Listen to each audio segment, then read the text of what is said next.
Welcome to In Exile. One of our main jobs is to counter fake narratives from the media. And here's Rep. Kat Kamak. She's a Republican from Florida, straightening out everything that happened in the House. This is a brilliant rundown, and she devastated Nancy Pelosi. Hey guys, Congresswoman Kat Kamak here.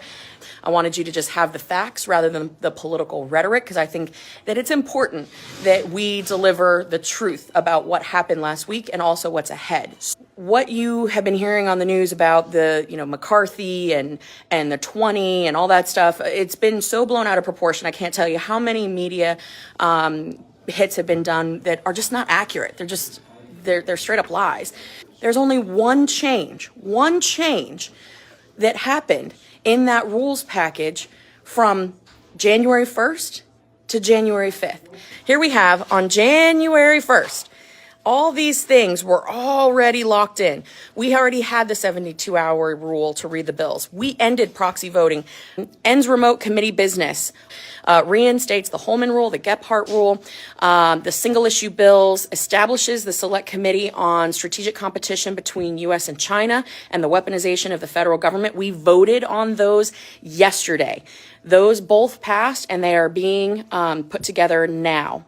Prohibits en bloc suspensions. What a suspension vote is it is a supposedly non-controversial bill that needs 2/3 of the conference as a whole to pass it, and it bypasses the committee process. And that got abused last Congress under Speaker Pelosi because she was en blocking bills that were spending millions and millions of dollars without having gone through the proper process of going through committee.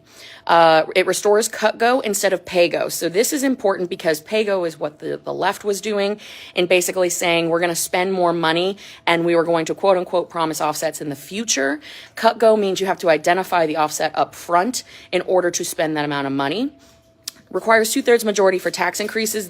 And there was also, this was included, again, keep in mind, as of January 1st, the motion to vacate the chair with 5 members. It says members.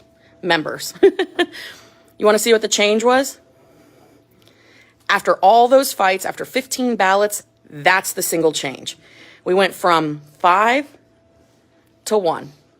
It's important to understand that the facts on the ground are not matching up with what is being heard in the media or on social media. And at the end of the day, every single one of the 20 helped give Kevin McCarthy the gavel. They either voted for him or they voted present. And in order to vote present, that means you drop the threshold of the numbers that you need to secure the speaker's gavel. So at the end of the day, every single member in the Republican conference from A to Z helped Speaker McCarthy get that gavel.